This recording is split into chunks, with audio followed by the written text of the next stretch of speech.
مصنوعی ذہانت یعنی اے آئی، آج کل یہ لفظ تو ہر جگہ سننے کو ملتا ہے۔ جی بالکل۔ کچھ لوگ کہتے ہیں کہ یہ ہماری ہر مشکل آسان کر دے گی، اور کچھ کو ڈر ہے کہ یہ ہماری نوکریاں ہی نہ چھین لے۔ سچ، شاید ان دونوں کے بیچ میں کہیں ہے۔ آج ہم ذرا گہرائی میں اتر کر دیکھیں گے کہ یہ ٹیکنالوجی جو ہماری نوکری کی درخواست سے لے کر دفتر میں ہمارے کام کرنے کے طریقے تک ہر چیز کو بدل رہی ہے، آخر ہے کیا؟ آئیے اس کی تہ میں جاتے ہیں۔ تو آج ہمارے پاس جو مواد ہے وہ واقعی کافی آنکھیں کھول دینے والا ہے۔ جی، ہم صرف تعریفوں پر نہیں رکیں گے، بلکہ یہ سمجھنے کی کوشش کریں گے کہ اے آئی بھرتی کے عمل میں کیسے ایک اندیکھے جج کا کردار ادا کر رہا ہے۔ صحیح۔ اور دفتر کے اندر یہ ہمارا دوست ہے، باس ہے، یا پھر ہمارا مدعا مقابل۔ ہمارا مقصد ان ذرائع سے وہ اہم نکات نکالنا ہے جو ہمیں اس ٹیکنالوجی کے حقیقی فائدے اور اس کے چھپے ہوئے خطرات کو سمجھنے میں مدد دیں۔ بالکل۔ تو شروعات بالکل بنیادی سوال سے کرتے ہیں۔ جب ہم اے آئی کی بات کرتے ہیں تو اس کا اصل مطلب کیا ہے؟ یہ کوئی جادو تو ہے نہیں، ہے نا؟ اس کے پیچھے کوئی سائنس تو ہوگی۔ بالکل۔ دیکھیں، سادہ لفظوں میں یہ مشینوں کو انسانوں کی طرح سوچنے، سیکھنے اور فیصلے کرنے کی صلاحیت دینے کی کوشش ہے۔ اچھا۔ شروع میں سائنسدانوں نے سوچا کہ ہم اے آئی کو شطرنج کے کھلاڑی کی طرح ہر ممکنہ چال سکھا سکتے ہیں، یعنی ایک ایک سٹیپ بتا دیں۔ جی، لیکن یہ طریقہ چھوٹے مسئلوں کے لیے تو ٹھیک تھا۔ جیسے ہی مسئلہ تھوڑا پیچیدہ ہوتا، ممکنہ راستوں کی تعداد اتنی زیادہ ہو جاتی کہ اسے حل کرنے میں کمپیوٹر کو صدیاں لگ جاتی۔ اوہ، یہ تو بالکل عملی نہیں ہے۔ یہ ایسے ہی ہے جیسے آپ کسی سے کہیں کہ کراچی سے لاہور جانے کی ہر ممکنہ راستے کا حساب لگاؤ، پیدل، سائیکل پر، ہر گلی سے گزر کر۔ یہ ناممکن ہے۔ تو یہ پہلا طریقہ تو بری طرح فیل ہو گیا۔ تو پھر سائنسدانوں نے کیا کیا؟ راستہ بدلا؟ انہوں نے راستہ مکمل طور پر بدل دیا۔ انہوں نے کہا کہ ہم مشین کو ہر چیز سکھانے کے بجائے اسے خود سیکھنا سکھاتے ہیں۔ اچھا۔ یہیں سے مشین لرننگ کا تصور آیا۔ Machine learning. اس کو سمجھنے کا سب سے آسان طریقہ ایک بچے کی مثال ہے۔ سپروائزڈ لرننگ میں آپ بچے کو ہزاروں بلیوں کی تصاویر دکھا کر بتاتے ہیں کہ یہ بلی ہے۔ اچھا۔ آخر کار وہ خود بلی پہچاننا سیکھ جاتا ہے۔ تو ای میل فلٹرز اسی طرح کام کرتے ہیں اسپیم کو پہچاننے کے لیے؟ بالکل، وہ اسی طرح اسپیم کو پہچانتے ہیں۔ اچھا، یہ تو سمجھ میں آیا۔ لیکن اگر ہمارے پاس پہلے سے لیبل شدہ تصاویر نہ ہوں تو؟ تب ان سپروائزڈ لرننگ کام آتی ہے۔ اس میں آپ بچے کو جانوروں کی بہت سی ملی جلی تصاویر دے دیتی ہیں اور وہ خود مشابہت کی بنیاد پر انہیں گروہوں میں تقسیم کرنا سیکھتا ہے۔ مطلب ایک طرف 4 ٹانگوں والے، دوسری طرف پروں والے؟ جی بالکل۔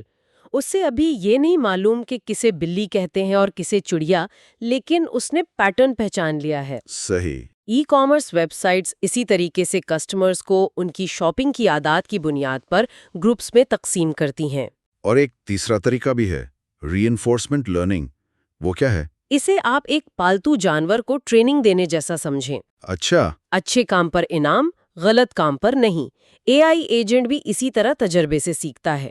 وہ ایک کام کرتا ہے، نتیجہ دیکھتا ہے، اور اگر نتیجہ اچھا ہو تو وہ اس کام کو دہراتا ہے۔ تو سیلف ڈرائیونگ کارز اسی پر چلتی ہیں؟ جی، خود چلنے والی گاڑیاں اور گیمز کھیلنے والے اے آئی اسی طرح سیکھتے ہیں، لاکھوں بار کوشش کر کے۔ تو یہ سیکھنے کے طریقے ہیں، لیکن آج کل ہم جو جی پی ٹی جیسے ماڈلز دیکھ رہے ہیں جو انسانوں کی طرح بات کرتے ہیں، ان کے پیچھے کیا ٹیکنالوجی ہے؟ یہ تو صرف تصویریں پہچاننے سے کہیں زیادہ ہے۔ اس کے پیچھے جو انجن ہے وہ ڈیپ لرننگ کہلاتا ہے۔ Deep learning? جی، جو کہ آرٹیفیشل نیورل نیٹ ورکس کی ایک بہت ایڈوانسڈ قسم ہے۔ اچھا، نیورل نیٹ ورک کو ہم بالکل، ایک سادہ نیٹ ورک میں 1 یا 2 ماہر ہوتے ہیں۔ ڈیپ لرننگ میں آپ کے پاس ایک پوری فلک بوس عمارت ہے جس میں ہزاروں ماہرین کی ٹیمیں ہیں۔ واہ! اور ہر منزل پر موجود ٹیم نچلی منزل سے ملنے والی معلومات کو مزید گہرائی میں جا کر سمجھتی ہے۔ مطلب کیسے؟ یعنی پہلی منزل شاید صرف لکیریں اور کونے پہچانے، 10ویں منزل تک پہنچتے پہنچتے وہ پورا چہرہ پہچان لیتی ہے، اور 50ویں منزل پر وہ چہرے کے تاثرات بھی سمجھ لیتی ہے۔ اچھا۔ یہی گہرائی اسے زبان سمجھنے اور لکھنے کے قابل بناتی ہے۔ تو یہ ڈیپ لرننگ کی وجہ سے اے آئی اتنا پاورفل ہو گیا ہے کہ وہ ہماری دنیا کو سمجھ سکے؟ لیکن یہ سب تو لیب کی باتیں لگتی ہیں۔ جب کوئی عام انسان نوکری کے لیے اپلائی کرتا ہے تو کیا وہاں بھی یہ ڈیپ لرننگ اس کی قسمت کا فیصلہ کر رہی ہوتی ہے؟ بالکل، اور شاید اس سے کہیں زیادہ جتنا ہم سوچتے ہیں۔ واقعی؟ آج کل زیادہ تر بڑی کمپنیاں ایپلیکنٹ ٹریکنگ سسٹم یا ATS استعمال کرتی ہیں۔ یہ ایک طرح کا AI گیٹ کیپر ہے۔ Gatekeeper? جی، جب آپ اپنی سی وی بھیجتے ہیں تو اسے کوئی انسان نہیں پڑھتا، یہ سسٹم اسے اسکین کر کے جاب کے ڈسکرپشن میں دیے گئے کی ورڈز جیسے پروجیکٹ مینجمنٹ یا ڈیٹا انالیسس تلاش کرتا ہے۔ تو اگر میری CV میں وہ الفاظ نہیں ہیں تو آپ کی درخواست شاید کسی انسان تک پہنچے گی ہی نہیں۔ اوہو، تو اس کا مطلب یہ ہوا کہ وہ جو لوگ کہتے ہیں کہ اپنی CV کو جاب کی تفصیل کے مطابق ڈھالنا چاہیے، وہ دراصل مشین کو خوش کرنے کے لیے کہہ رہے ہوتے ہیں۔ بالکل یہی بات ہے۔ یہ تو ایسا ہے جیسے آپ کسی کلب میں داخل ہونے کی کوشش کر رہے ہوں اور آپ کو پہلے باؤنسر کو پاسورڈ بتانا پڑے۔ بالکل، لیکن یہ تو صرف پہلا قدم ہے۔ اس کے بعد بھی کچھ ہے؟ جی، اس کے بعد کچھ کمپنیاں AI سے چلنے والے ویڈیو انٹرویوز بھی استعمال کرتی ہیں۔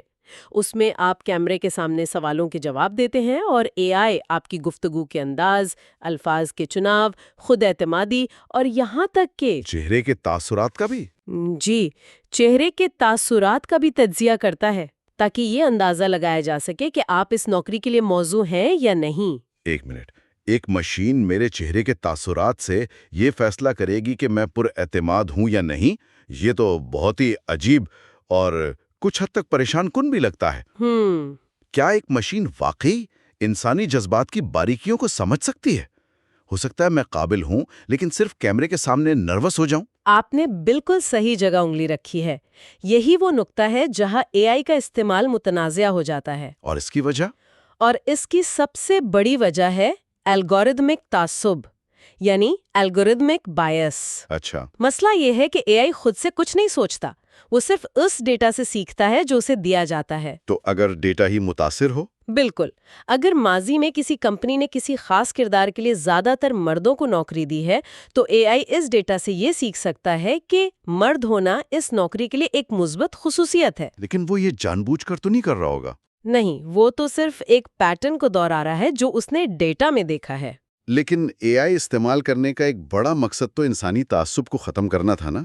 یہ تو ایسا لگتا ہے جیسے ہم نے اپنے پرانے تعصبات کو ہی ایک نئی تیز رفتار مشین میں ڈال دیا ہے تاکہ وہ انہیں مزید مؤثر طریقے سے لاگو کر سکے۔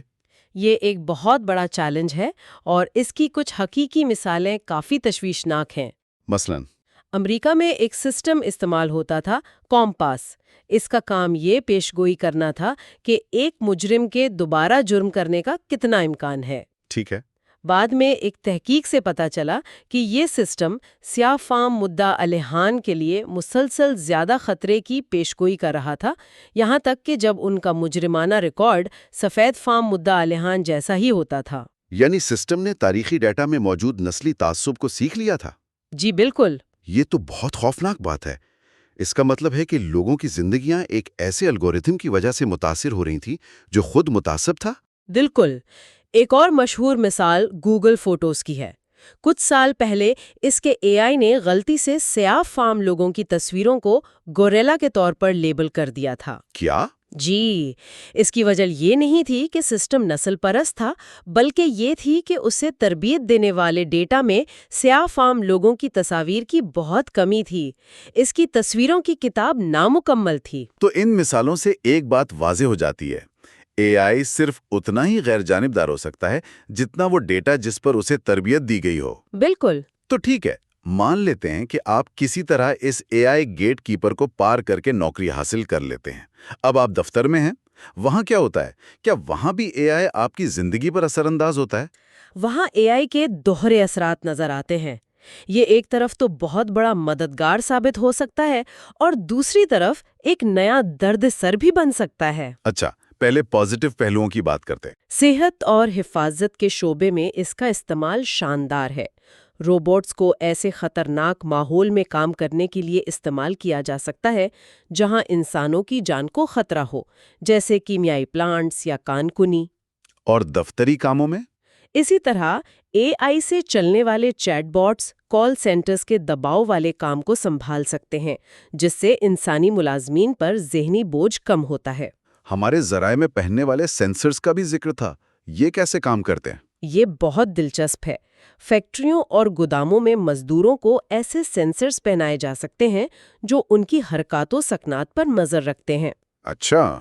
اگر اے آئی دیکھے کہ کوئی مزدور غلط طریقے سے وزن اٹھا رہا ہے جس سے اس کی کمر میں چوٹ آ سکتی ہے یا وہ بہت زیادہ تھک چکا ہے تو وہ فوری طور پر مینیجر کو الرٹ بھیج سکتا ہے۔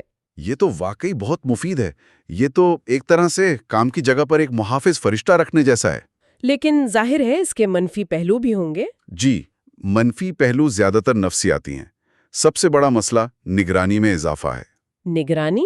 اے آئی کے ذریعے کمپنیوں کے لیے یہ ممکن ہو گیا ہے کہ وہ اپنے ملازمین کی ہر حرکت پر نظر رکھیں۔ آپ کے کمپیوٹر پر ہر کلک، آپ کی بورڈ پر کتنی تیزی سے ٹائپ کر رہے ہیں، آپ کتنی دیر کے لیے اپنی سیٹ سے اٹھتے ہیں، سب کچھ ٹریک کیا جا سکتا ہے۔ یہ احساس کہ آپ پر 24 گھنٹے نظر رکھی جا رہی ہے، یہ تو شدید ذہنی دباؤ پیدا کر سکتا ہے۔ جی، اور بے چینی بھی۔ یہ تو ایک ڈیجیٹل جیل کی طرح محسوس ہوتا ہے۔ اور مہارتوں میں کمی یا ڈسکلنگ کا بھی ذکر تھا، اس کا کیا مطلب ہے؟ اس کا مطلب ہے کہ اگر ہم ہر کام کے لیے اے آئی پر بہت زیادہ انحصار کرنے لگیں تو ہماری اپنی صلاحیتیں کمزور پڑ سکتی ہیں۔ اس کی کوئی مثال؟ ایک سادہ سی مثال یہ ہے کہ جب سے ہمارے فون میں کیلکولیٹر آیا ہے، ہم میں سے اکثر لوگ ذہنی حساب کتاب میں کمزور ہو گئے ہیں نا؟ صحیح کہہ رہے ہیں۔ اسی طرح اگر ایک پائلٹ جہاز اڑانے کے لیے مکمل طور پر آٹو پائلٹ پر انحصار کرے تو کیا وہ ہنگامی صورتحال میں خود جہاز سنبھال پائے گا؟ شاید نہیں۔ یہی خطرہ دفتری کاموں میں بھی ہے کہ ہماری فیصلہ سازی اور مسئلہ حل کرنے کی صلاحیتیں زنگ آلود ہو سکتی ہیں۔ اور ایک نقطہ روبوٹ کی رفتار سے کام کا بھی تھا۔ یہ تو سننے میں تھکا دینے والا لگ رہا ہے۔ اور یہ ہے بھی، جب انسان اور روبوٹ ایک ساتھ کام کرتے ہیں تو اکثر انسانوں پر یہ دباؤ ڈالا جاتا ہے کہ وہ اسی رفتار اور کارکردگی سے کام کریں جس سے روبوٹ کر رہے ہیں۔ لیکن انسان مشینیں تو نہیں ہیں، ہمیں وقفے کی ضرورت ہوتی ہے۔ بالکل، ہمیں آرام کی اور سماجی تعلقات کی ضرورت ہوتی ہے۔ ایک مشین سے مقابلہ کرنے کا دباؤ بالآخر برن آؤٹ کا سبب بن سکتا ہے۔ اور اب وہ سوال جو سب کے ذہن میں ہے، کیا اے آئی ہماری نوکریاں چھین لے گا؟ یہ خوف تو ہر طرف پایا جاتا ہے، خاص طور پر جنریٹو اے آئی کے آنے کے بعد۔ اس پر ماہرین کی رائے واضح طور پر منقسم ہے۔ تاریخ پر نظر ڈالیں تو ہر نئی ٹیکنالوجی نے کچھ نوکریاں ختم کیں، لیکن اس سے کہیں زیادہ نئی نوکریاں پیدا بھی کیں۔ جیسے کمپیوٹر؟ جی، جیسے کمپیوٹر۔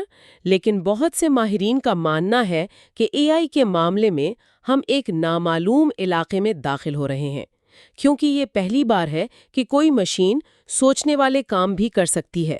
کیا ہمارے پاس اس حوالے سے کوئی ٹھوس نمبرز ہیں؟ نمبرز میں کافی فرق پایا جاتا ہے۔ ایک تحقیق کے مطابق امریکہ کی 47% نوکریوں پر آٹومیشن کا خطرہ ہے۔ 47%؟ یہ تو تقریباً آدھی نوکریاں ہوئی۔ جی، جو کہ ایک بہت بڑی تعداد ہے۔ جبکہ او ای سی ڈی کی ایک رپورٹ کہتی ہے کہ صرف 9% نوکریاں زیادہ خطرے میں ہیں۔ یہ اتنا بڑا فرق کیوں ہے؟ اس فرق کی وجہ یہ ہے کہ وہ پورے پیشے کے بجائے اس کے اندر مخصوص کاموں کو دیکھتے ہیں۔ یعنی ہو سکتا ہے ایک اکاؤنٹنٹ کی نوکری ختم نہ ہو، لیکن اس کے کام کا ڈیٹا انٹری والا حصہ اے آئی سنبھال لے۔ تو اس بار خطرہ صرف فیکٹری مزدوروں کو نہیں ہے؟ سب سے اہم بات یہی ہے کہ اس بار وائٹ کالر یعنی دفتری نوکریاں کرنے والوں کو بھی خطرہ ہے۔ تجزیہ کار، مصنف، ڈیزائنر اور یہاں تک کہ کمپیوٹر پروگرامرز بھی۔ کیا اس کی کوئی حالیہ مثال ہے جہاں ایسا واقعی بڑے پیمانے پر ہوا ہو؟ جی، ایک بہت ٹھوس اور پریشان کن مثال چین کی گیمنگ انڈسٹری کی ہے۔ اچھا؟ ذرائع کے مطابق جب سے جنریٹو اے آئی جیسے ٹولز آئے ہیں، وہاں 70% ویڈیو گیم ایلسٹریٹرز کی نوکریاں ختم ہو گئیں۔ 70%؟ یہ تو بہت بڑی تعداد ہے۔ جی، کمپنیاں اب انسانوں کو مہینوں تک ادائیگی کرنے کے بجائے چند سیکنڈوں میں اے آئی سے تصاویر اور آرٹ ورک بنوا رہی ہیں۔ کیونکہ یہ بہت تیز ہے اور بے انتہا سستا ہے۔ بالکل، یہ اس بات کا ثبوت ہے کہ یہ خطرہ اب صرف نظریاتی نہیں رہا، یہ حقیقت بن چکا ہے۔ تو اس کا مطلب ہے کہ یہ لہر دوسرے تخلیقی شعبوں میں بھی آ سکتی ہے۔ بالکل آ سکتی ہے۔ تو ان سب کا مطلب کیا ہے؟ ہمارے پاس ایک ناقابل یقین حد تک پاورفل ٹول ہے جو ہماری حفاظت کر سکتا ہے، ہماری کارکردگی بڑھا سکتا ہے، لیکن یہی ٹول ہمارے تعصبات کو بڑھاوا دے سکتا ہے، ہمیں ذہنی دباؤ میں مبتلا کر سکتا ہے اور ہماری نوکریاں بھی چھین سکتا ہے۔ یہ تو ایک دو دھاری تلوار ہے۔ بالکل، اور اسی لیے اب اس کے اخلاقی اور سماجی پہلوؤں پر اتنی شدید بحث ہو رہی ہے۔ جیسے پرائیویسی کا مسئلہ؟ جی، ایک بہت بڑا مسئلہ پرائیویسی اور کاپی رائٹ کا ہے۔ اے آئی ماڈلز کو تربیت دینے کے لیے انٹرنیٹ سے اربوں تصاویر، مضامین اور ذاتی معلومات لی جاتی ہیں، اکثر بغیر اجازت کے۔ تو سوال یہ پیدا ہوتا ہے کہ کیا ایک کمپنی کو یہ حق حاصل ہے کہ وہ آپ کی بنائی ہوئی آرٹ یا آپ کی لکھی ہوئی تحریر پر اپنے اے آئی کو تربیت دے اور پھر آپ ہی کے مقابلے میں کھڑا کر دے؟ یہی تو بحث ہے۔ اور غلط معلومات کا خطرہ؟ ڈیپ فیکس کے بارے میں ہم بہت سنتے ہیں۔ یہ ایک اور بڑا چیلنج ہے۔ اے آئی سے تیار کردہ مواد جو بالکل اصلی لگتا ہے، پروپیگنڈا اور غلط معلومات پھیلانے کے لیے بڑے پیمانے پر استعمال ہو سکتا ہے۔ اس سے تو معاشرے میں اعتماد کی فضا ختم ہو سکتی ہے۔ بالکل۔ آپ کیسے یقین کریں گے کہ جو ویڈیو آپ دیکھ رہے ہیں وہ اصلی ہے یا کسی نے اے آئی سے بنائی ہے؟ ہمارے ذرائع میں ایک بلیک باکس مسئلے کا بھی ذکر ہے۔ یہ کیا چیز ہے؟ بلیک باکس کا مطلب ہے شفافیت کی کمی۔ ہم اکثر یہ نہیں جان پاتے کہ ایک ڈیپ لرننگ ماڈل نے کوئی خاص فیصلہ کیوں کیا۔ اچھا۔